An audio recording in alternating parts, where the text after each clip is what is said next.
Aku nggak pernah nyangka, keputusan paling sulit dalam hidupku, justru membuka pintu takdir yang paling tak terduga. Saat aku menyerahkan hidupku untuk sebuah rumah sederhana demi ibuku, aku pikir aku akan kehilangan semuanya. Tapi malam itu, justru hidupku berubah, dengan satu kejutan yang gak pernah aku sangka. Terima kasih untuk kalian yang sudah subscribe. Semoga semua urusan kalian dimudahkan dan semua hajat kalian dikabulkan. Amin. Sekarang, dengerin kisahku, kisah seorang anak perempuan biasa yang rela menikah demi atap untuk ibunya, dan berakhir dengan kejutan di malam pertama.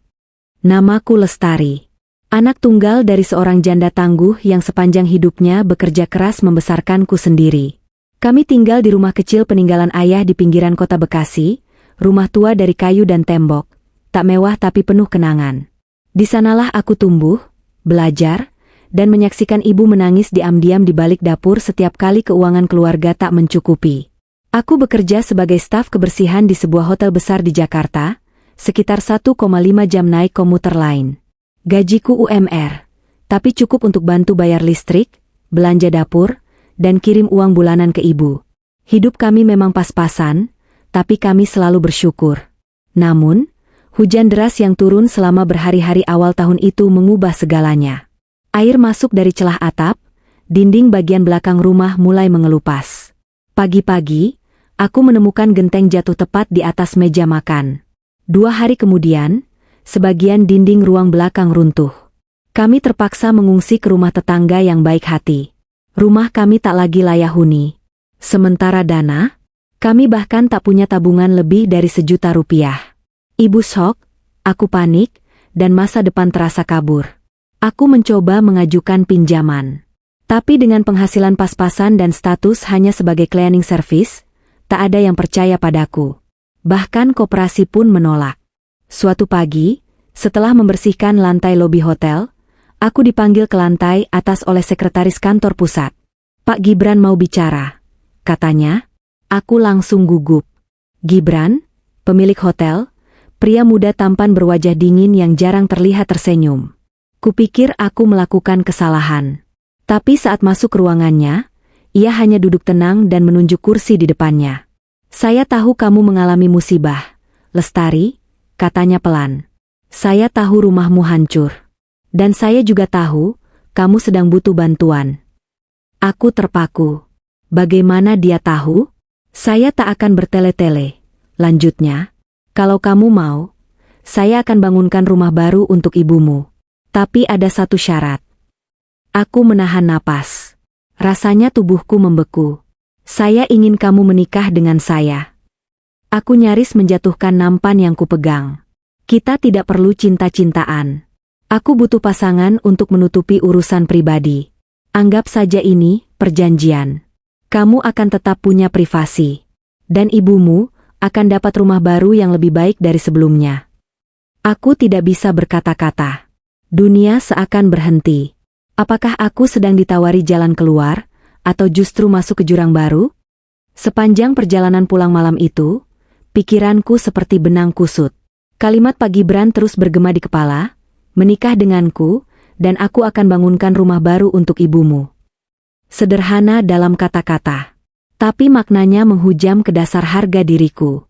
Aku berjalan kaki dari stasiun dengan langkah gontai. Jaket tipisku tak mampu melindungi dari angin malam. Kupandangi langit yang mendung, seperti mencerminkan pikiranku. Sesampainya di rumah tetangga tempat kami menumpang, kulihat ibu sedang duduk di lantai teras, sendirian, mengelus selembar foto lama yang entah sejak kapan ia simpan. Itu foto ayah. Ia tersenyum kaku di depan rumah kami, yang sekarang tinggal puing. Aku duduk di sebelah ibu, diam. Ibu pun diam. Lalu, perlahan, ia bicara tanpa menoleh, "Ibu gak apa-apa kalau gak punya apa-apa lagi, asal kamu jangan kehilangan kebahagiaanmu, Nak." Kalimat itu menamparku.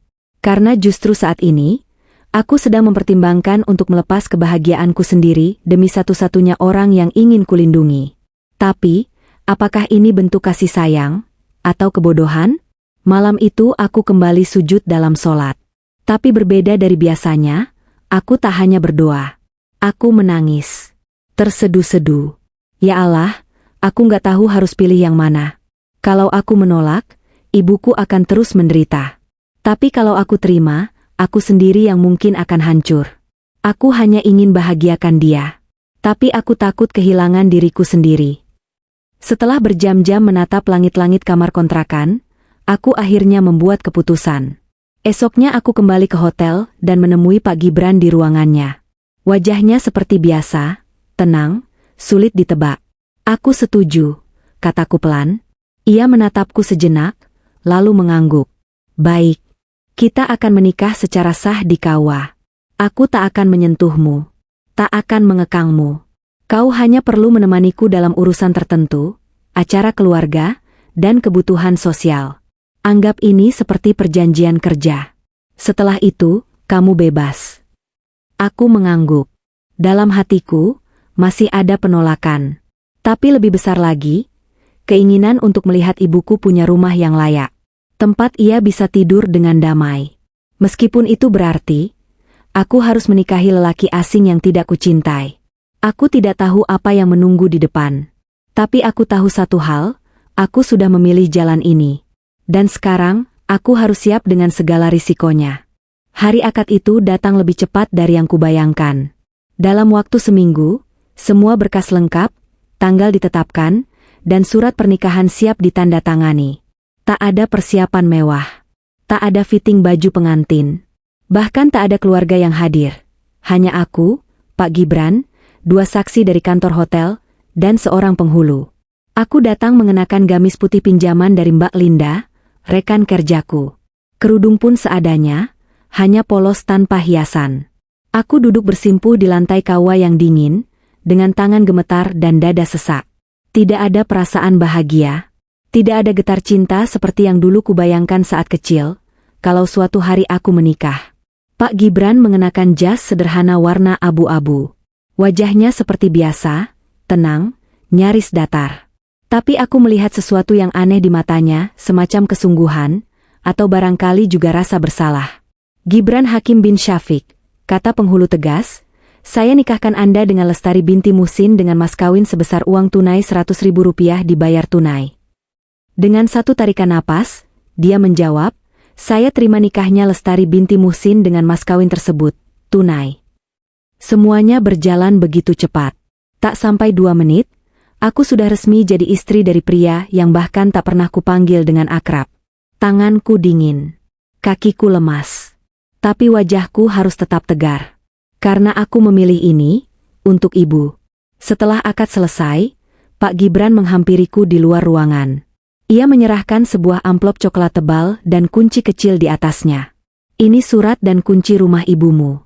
Lokasinya tetap sama, tapi rumahnya sudah direnovasi total. Lebih kokoh, lebih sehat. Aku menatap amplop itu dengan tangan gemetar. Aku ingin menangis. Tapi aku tahu, menangisku tak akan dipahami oleh siapapun yang ada di sana. Tangis itu bukan karena bahagia, tapi karena terlalu banyak rasa bercampur dalam satu waktu. Aku hanya mengangguk dan mengucap pelan, terima kasih. Sore itu, saat matahari mulai tenggelam, aku berdiri di pelataran KUA sambil memandangi langit. Burung-burung pulang ke sarang, sementara aku, baru saja meninggalkan sarang lamaku, masuk rumah baru yang tak kukenal. Bukan bangunan, tapi status. Aku kini seorang istri. Sepanjang jalan pulang, aku memegang kunci rumah ibu erat-erat. Tapi setiap langkah terasa berat. Aku berusaha menenangkan diriku sendiri, ini bukan akhir. Ini awal dari sesuatu yang lebih baik.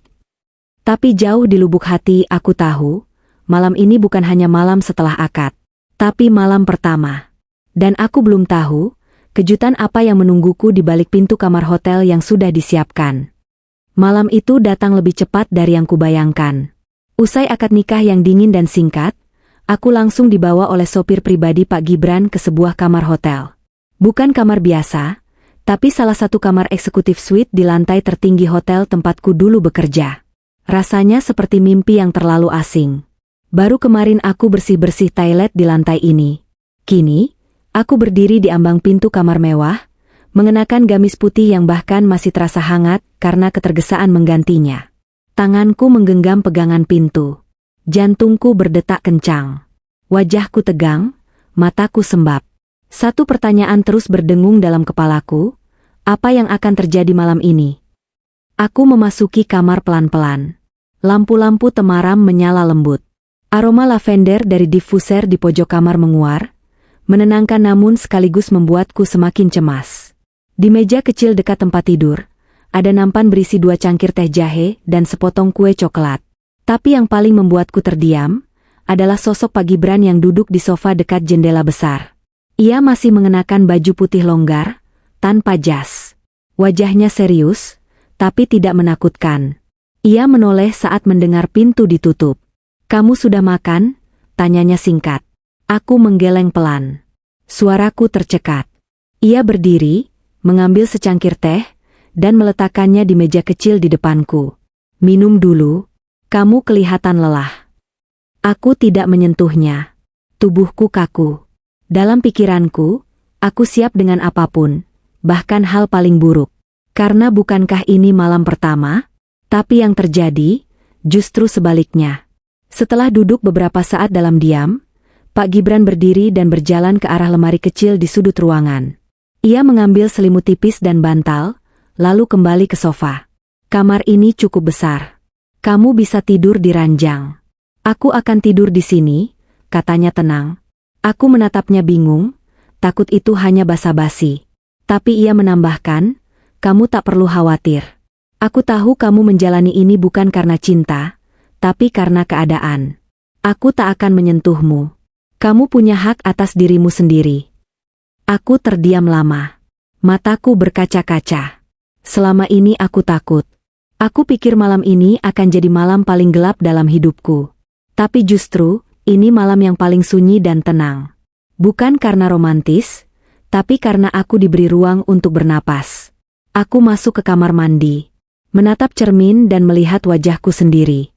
Rambutku kusut, wajahku pucat, tapi mataku penuh syukur. Malam itu aku tidur di ranjang besar sendirian. Dan Pak Gibran tetap di sofa, lampu kamar dibiarkan menyala setengah. Tak ada suara, tak ada langkah. Hanya hening yang panjang, tapi damai. Sebelum tidur, aku berdoa. "Ya Allah, terima kasih.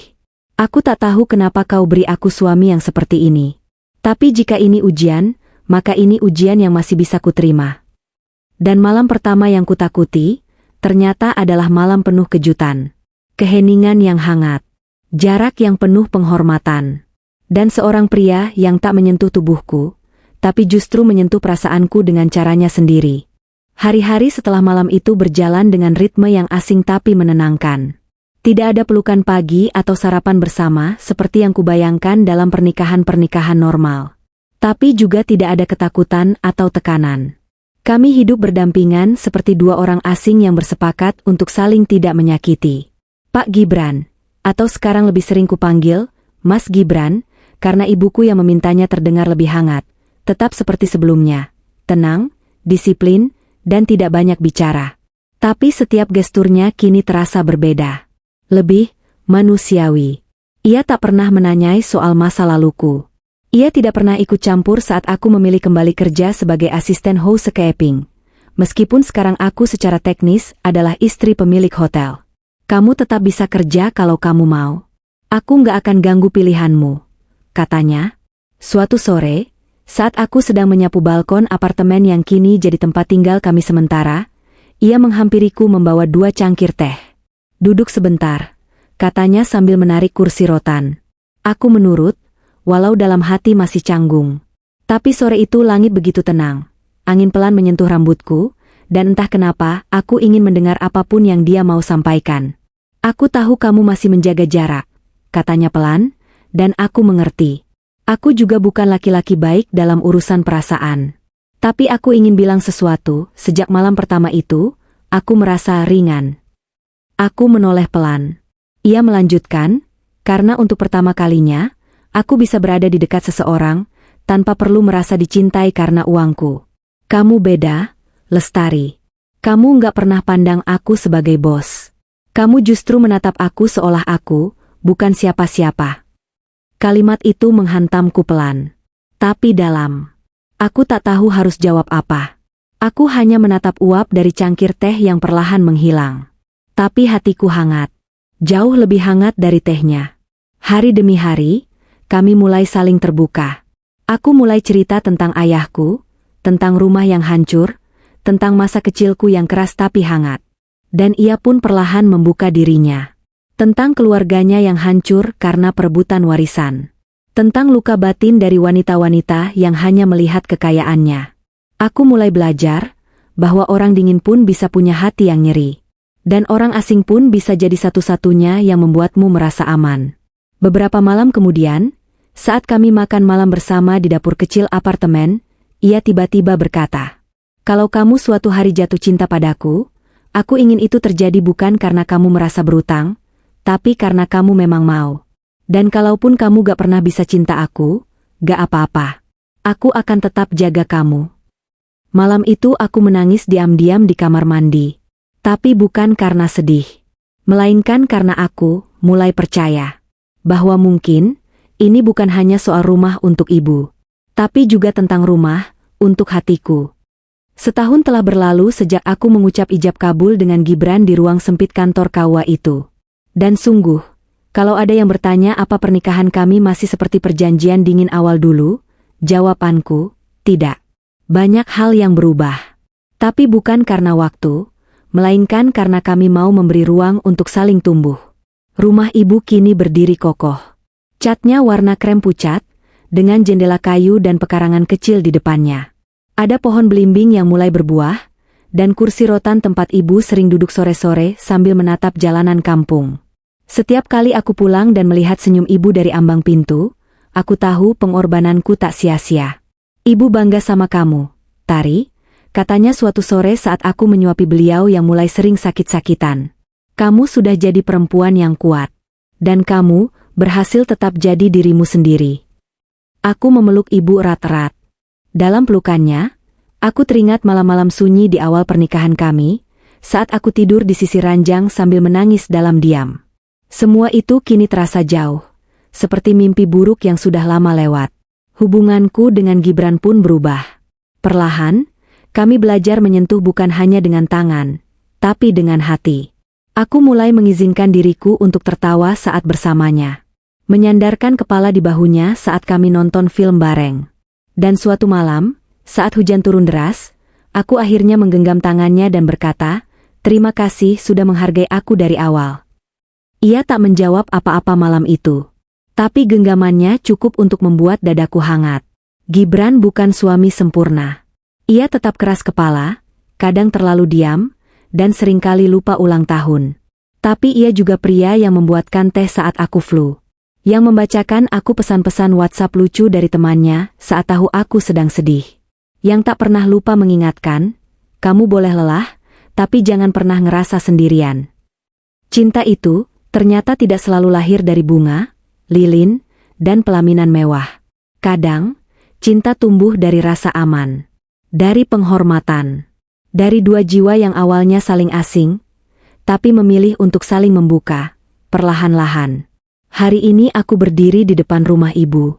Kami baru selesai makan bersama. Gibran berdiri di sampingku, menatap langit sore yang kemerahan. Lalu ia menoleh padaku dan bertanya, "Kalau kamu bisa kembali ke masa sebelum pernikahan kita, kamu akan tetap pilih jalur ini?" Aku tersenyum. Aku mungkin tidak akan pernah berharap menikah seperti ini, tapi aku juga gak akan pernah menyesal sudah memilihnya. Karena dari pernikahan yang awalnya hanya perjanjian, aku justru belajar apa itu arti sebenarnya menjadi pasangan. Aku menikah karena terpaksa. Tapi aku bahagia karena aku memilih. Bukan karena cinta di awal, tapi karena kami menciptakan cinta di setiap langkah setelahnya. Dan itu adalah bentuk kebahagiaan yang paling jujur. Kalau kamu suka kisah ini, jangan lupa like, komen, dan subscribe ya. Karena setiap klik dari kamu adalah dukungan buat kami terus berbagi kisah yang menginspirasi.